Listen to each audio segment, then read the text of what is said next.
সুপ্রভাত বন্ধুরা, আজ হলো ১৯ মে, ৪ জ্যৈষ্ঠ, পয়লা জিলহজ, মঙ্গলবার।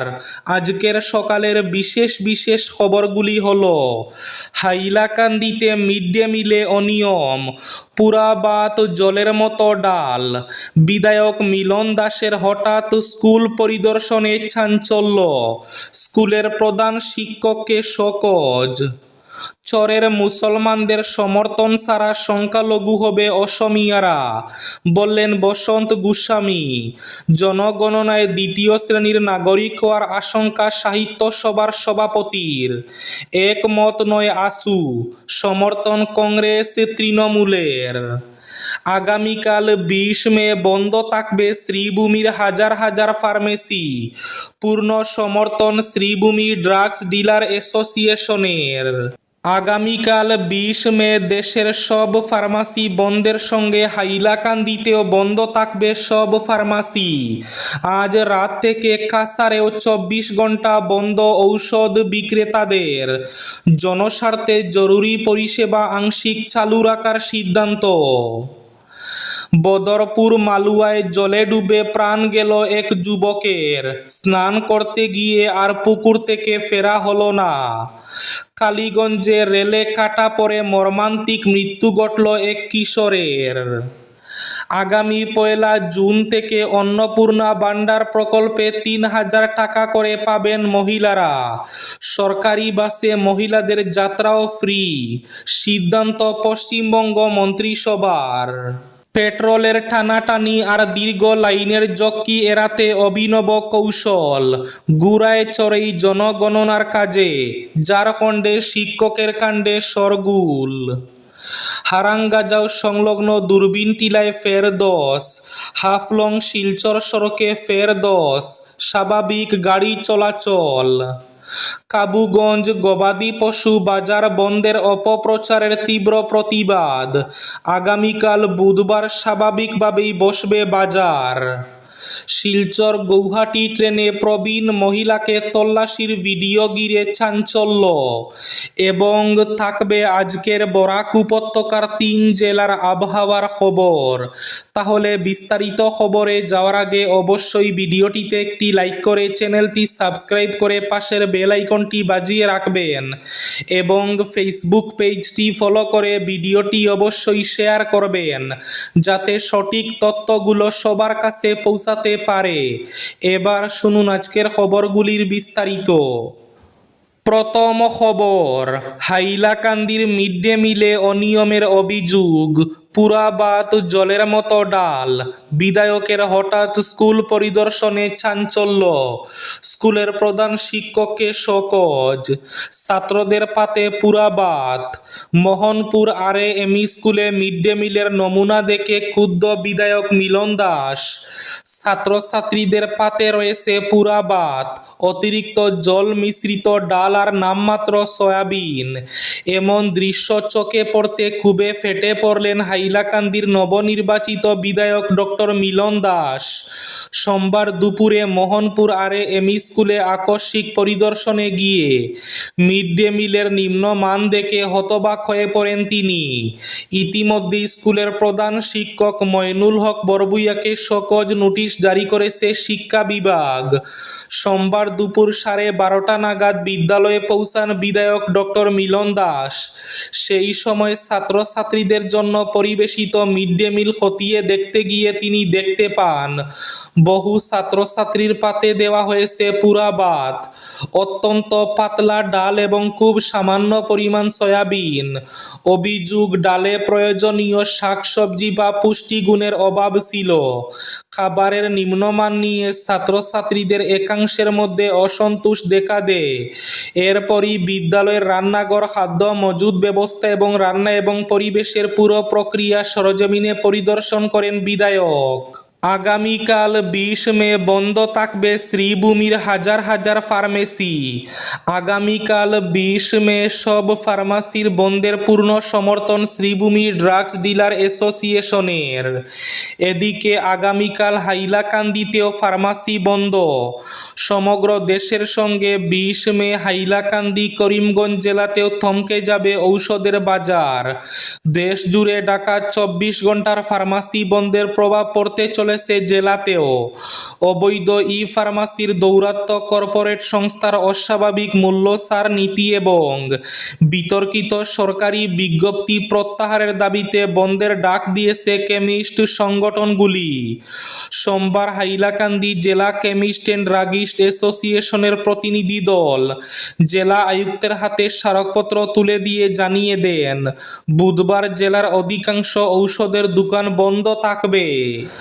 বদরপুর মালুয়া জালালপুর গ্রামে পুকুরের জলে স্নান করতে গিয়ে মৃত্যু হয়েছে এক যুবকের। নাম সঞ্জয় কুমার নাথ। তিনি ওই গ্রামের নরেন্দ্রচন্দ্র নাথের পুত্র। সোমবার বিকেল প্রায় 4টা নাগাদ বদরপুর থানা এলাকার মালুয়া জালালপুর গ্রামের সঞ্জয় কুমার নাথ নিজের বাড়ির পুকুরে স্নান করতে যান।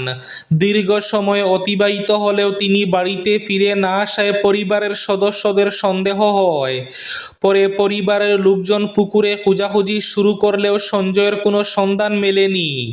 পরিস্থিতি উদ্বেগজনক হয়ে উঠলে খবর দেওয়া হয় বদরপুর ফায়ার অ্যান্ড ইমার্জেন্সি সার্ভিসে। ঘটনাস্থলে পৌঁছে বদরপুর থানার পুলিশ এবং ফায়ার অ্যান্ড ইমার্জেন্সি সার্ভিসের কর্মীরা উদ্ধার অভিযান শুরু করেন। দীর্ঘ তল্লাশির পর পুকুর থেকে উদ্ধার করা হয় সঞ্জয়ের মৃতদেহ। পরে বদরপুরের সার্কুল অফিসার ঘটনাস্থলে পৌঁছে হয়ে প্রাথমিক তদন্ত করেন। এরপর মৃতদেহটি ময়নাতদন্তের জন্য শ্রীভূমি জেলা হাসপাতালে পাঠানো হয়। রেলে কাটা পড়ে মর্মান্তিক মৃত্যু ঘটল কালীগঞ্জের এক কিশোরের। কালীগঞ্জ এলাকার ছয়কুট গ্রামের আলাউদ্দিনের পুত্র ইমরান হোসেন গত রাত 1টা নাগাদ গড় থেকে নিখোঁজ হয়ে আর গড়ে ফেরেনি। সোমবার সকালে তার বাড়িতে খবর আসে যে কালীগঞ্জের পশ্চিমে সুপ্রাকান্দিতে রেল লাইনে কাটা একটি দেহ পড়ে রয়েছে। পরিজনরা তড়িঘড়ি ঘটনাস্থলে উপস্থিত হয়ে দেখেন রেলে কাটা দেহটি ইমরানের। পরে অসম পুলিশ ও রেল পুলিশের সহযোগিতায় ইমরানের দেহ ঘটনাস্থল থেকে উদ্ধার করে ময়নাতদন্তের জন্য করিমগঞ্জ সিভিল হাসপাতালে পাঠিয়ে দেওয়া হয়।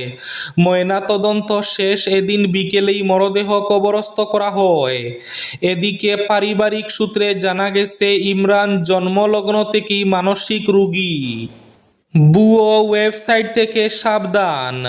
1 জুন থেকে পশ্চিমবঙ্গে 3000 টাকা করে পাবেন মহিলারা। সরকারি বাসে মহিলাদের যাত্রাও ফ্রি। সিদ্ধান্ত মন্ত্রিসভার বৈঠকে। পশ্চিমবঙ্গে বিজেপি সরকারের নির্বাচনী প্রতিশ্রুতি অনুযায়ী 1 জুন থেকে অন্নপূর্ণা ভান্ডার প্রকল্পের সুবিধা পাবেন মহিলারা। বিজেপি সরকার গঠনের মাত্র 9 দিনের মাথায় সোমবার দ্বিতীয় মন্ত্রিসভার বৈঠকের পর রাজ্যের নারী ও শিশু কল্যাণ মন্ত্রী অগ্নিমিত্রা পাল এই ঘোষণা করেছেন। মুখ্যমন্ত্রী শুভেন্দু অধিকারী আগেই এই প্রকল্প কার্যকর করার কথা বলে দিয়েছিলেন। মন্ত্রী অগ্নিমিত্রা এদিন সবিস্তারে জানান, এতদিন পর্যন্ত যারা লক্ষ্মীর ভান্ডার পেয়েছেন তারা সকলেই অন্নপূর্ণা ভান্ডারের 3000 টাকা করে পাবেন। শিলচর গৌহাটি রুটের একটি ট্রেনে এক প্রবীণ মহিলাকে ঘিরে তল্লাশি ও জিজ্ঞাসাবাদের একটি ভিডিও সামাজিক মাধ্যমে ভাইরাল হওয়ায় ব্যাপক বিতর্কের সৃষ্টি হয়েছে। ভাইরাল ভিডিওতে দেখা যায় নিজেকে শিলচরের রাঙ্গিরহাটি থানার এক পুলিশ আধিকারিকের স্ত্রী বলে পরিচয় দেওয়া এক মহিলা এবং তার সঙ্গে থাকা কয়েকজন যুবক ওই প্রবীণ মহিলার ব্যাগ তল্লাশি করছেন। ভিডিওতে দেখা যায় মহিলার ব্যাগ থেকে কোনো সন্দেহজনক বস্তু উদ্ধার হয়নি, বরং সেখানে কাপড় চোপড়, কিছু খাদ্য সামগ্রী, শুকনো মাছ, চাল এবং টিফিনে রাখা রুটি পাওয়া যায়। সামাজিক মাধ্যমে ছড়িয়ে পড়া তথ্য অনুযায়ী ওই প্রবীণ মহিলা সম্ভবত নাগাল্যান্ডের উদ্দেশ্যে যাত্রা করছিলেন। তবে তার প্রকৃত পরিচয়, যাত্রার উদ্দেশ্য বা নাগরিকত্ব সম্পর্কে এখনো পর্যন্ত সরকারিভাবে কোনো নিশ্চিত তথ্য প্রকাশ করা হয়নি। ঘটনাকে কেন্দ্র করে একাধিক প্রশ্ন উঠতে শুরু করেছে। সাধারণ যাত্রী বা ব্যক্তির কি আইনত অন্য যাত্রীর ব্যাগ তল্লাশি করার অধিকার রয়েছে? যদি কোনো সন্দেহ থেকেই থাকে তাহলে রেলওয়ে প্রোটেকশন ফোর্স বা গভর্নমেন্ট রেলওয়ে পুলিশের সাহায্য নেওয়া হয়নি কেন? এছাড়াও রাঙ্গিরহাড়ি পুলিশ কর্মীর পরিবারের পরিচয় ব্যবহার করা হয়ে থাকলে তা কতটা সত্য, এবং যদি ভুয়া পরিচয় ব্যবহার করা হয়ে থাকে তবে তার উদ্দেশ্যই বা কি, তা নিয়ে প্রশ্ন উঠেছে। সচেতন মহলের মতে আইন শৃঙ্খলা রক্ষাকারী বাহিনীর পরিচয় ব্যবহার করে ব্যক্তিগত তল্লাশি চালানো বা জনসমক্ষে কাউকে অপমান করা গুরুতর আইনি এবং সামাজিক প্রশ্নের জন্ম দিতে পারে। চরের মুসলমানদের সমর্থন ছাড়া সংখ্যালঘু হবে অসমিয়ারা, বললেন বসন্ত গোস্বামী। জনগণনায় দ্বিতীয় শ্রেণীর নাগরিক হওয়ার আশঙ্কা সাহিত্য সভার সভাপতির। একমত নয় আসু, সমর্থন কংগ্রেস তৃণমূলের। চরের বাসিন্দা মুসলমানদের সমর্থন ছাড়া অসমিয়া ভাষা বিপন্ন। জনগণনায় দ্বিতীয় শ্রেণীর নাগরিকে পরিণত হবেন অসমিয়ারা। দেশ জুড়ে জনগণনা শুরু হওয়ার মুখে অসমিয়া ভাষার অস্তিত্ব রক্ষায় চরের মুসলমানদের সমর্থন চেয়ে এক নতুন বিতর্ক সৃষ্টি করলেন অসম সাহিত্য সভার সভাপতি বসন্ত কুমার গোস্বামী। আসু থেকে শুরু করে বিজেপি, বিভিন্ন অসমিয়া জাতীয়তাবাদী দল সংগঠন সাহিত্য সভার অবস্থানের সমালোচনা করেছে।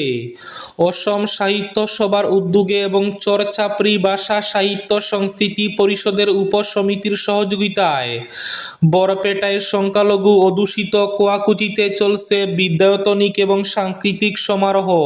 সেই সমারোহে যোগ দেন অসম সাহিত্য সভার সভাপতি বসন্ত কুমার গোস্বামী। সেখানে সাংবাদিকদের তিনি বলেন, মুসলমান মানেই বিদেশি নয়। এদিকে চরের মুসলমানদের সাহায্য ছাড়া বিপন্ন হবে অসমিয়া ভাষা। আগামী জনগণনায় দ্বিতীয় শ্রেণীর নাগরিকে পরিণত হবেন অসমিয়া জনগণ। অসম সাহিত্য সভার সভাপতির এই অবস্থানের সঙ্গে সহমত নয় সারা অসম ছাত্র সংস্থা অর্থাৎ আসু। এই বক্তব্য কিছুতেই গ্রহণযোগ্য নয় জানিয়ে সাহিত্য সভার সঙ্গে এ নিয়ে আলোচনা করার কথা জানিয়েছেন আসু নেতারা। তবে কংগ্রেস ও তৃণমূলের সংখ্যালঘু বিধায়করা অবশ্য বসন্ত গোস্বামীর অবস্থানকে খোলাখুলি সমর্থন করেছেন। পেট্রোলের টানাটানি আর দীর্ঘ লাইনের ঝক্কি এড়াতে অভিনব কৌশল। গুড়ায় চড়েই জনগণনার কাজে ঝাড়খণ্ডের শিক্ষকের কাণ্ডে শোরগোল। পেট্রোলের টানাটানি আর দীর্ঘ লাইনের ঝক্কি এড়াতে মোটর বাইকের বদলে গুড়াকেই ভরসা করলেন ঝাড়খণ্ডের এক সরকারি স্কুল শিক্ষক। জনগণনার কাজ করতে গুড়ার চেপে গ্রামে গ্রামে ঘুরছেন তিনি। ঘটনাটি ঝাড়খণ্ডের গড়ওয়া জেলার দুর্কি ব্লকের তাঁতিডিরি গ্রামের। সেখানকার উচ্চ বিদ্যালয়ের সহকারী শিক্ষক মুন্না প্রসাদ গুপ্ত জনগণনার দায়িত্ব পালন করতে গিয়ে অভিনব এই উপায় বেছে নিয়েছেন। মুন্নার কথায় পেট্রোল সহজে পাওয়া যাচ্ছিল না, পাম্পে দীর্ঘ লাইন ছিল, তাই সময় নষ্ট না করে অন্য উপায় ভাবলাম। বহু বছর ধরে আমাদের পরিবারে এই ঘোড়াটি রয়েছে, তাই সেটিকেই কাজে লাগানোর সিদ্ধান্ত নেই। আজকের বরাক উপত্যকার 3 জেলার আবহাওয়ার খবর। আজ বরাক উপত্যকার 3 জেলার আকাশ মেঘলার পাশাপাশি বৃষ্টির পূর্বাভাস। শিলচর কাছাড়ে আজ সর্বোচ্চ তাপমাত্রা থাকবে 32 ডিগ্রি সেলসিয়াস এবং সর্বনিম্ন তাপমাত্রা থাকবে 23 ডিগ্রি সেলসিয়াস। শ্রীভূমি তথা করিমগঞ্জ জেলায় আজ সর্বোচ্চ তাপমাত্রা থাকবে 31 ডিগ্রি সেলসিয়াস এবং সর্বনিম্ন তাপমাত্রা থাকবে 22 ডিগ্রি সেলসিয়াস। হাইলাকান্দি জেলায় আজ সর্বোচ্চ তাপমাত্রা থাকবে 32 ডিগ্রি সেলসিয়াস এবং সর্বনিম্ন তাপমাত্রা থাকবে 23 ডিগ্রি সেলসিয়াস। এবার শেষ খবরটি। কাবুগঞ্জ গবাদি পশু বাজার বন্ধের অপপ্রচারের তীব্র প্রতিবাদ। বুধবার স্বাভাবিকভাবেই বসবে বাজার। কাবুগঞ্জ গবাদি পশু বাজার বন্ধ করে দেওয়া হয়েছে বলে সামাজিক মাধ্যমে ছড়িয়ে পড়া অপপ্রচারের তীব্র প্রতিবাদ জানিয়েছে বাজার পরিচালন সমিতি। সোমবার এক সাংবাদিক সম্মেলনে সমিতির কর্মকর্তারা স্পষ্টভাবে জানান, বাজার বন্ধের কোনো সরকারি নির্দেশনা জারি হয়নি এবং আগামী বুধবার নির্ধারিত সময়সূচি অনুযায়ী বাজার স্বাভাবিকভাবে অনুষ্ঠিত হবে। তারা জানান, কাবুগঞ্জ গবাদি পশু বাজার কাছাড় জেলা পরিষদের নির্ধারিত নিয়মনীতি মেনেই পরিচালিত হচ্ছে। বাজার বন্ধ করার বিষয়ে প্রশাসনের পক্ষ থেকে কোনো নির্দেশ না আসায় সাপ্তাহিক নির্ধারিত সূচি অনুযায়ী বাজার চালু থাকবে। এই ছিল আজকের সকালের বিশেষ খবরগুলি। ভিডিওটি অবশ্যই লাইক করে শেয়ার করে দেবেন।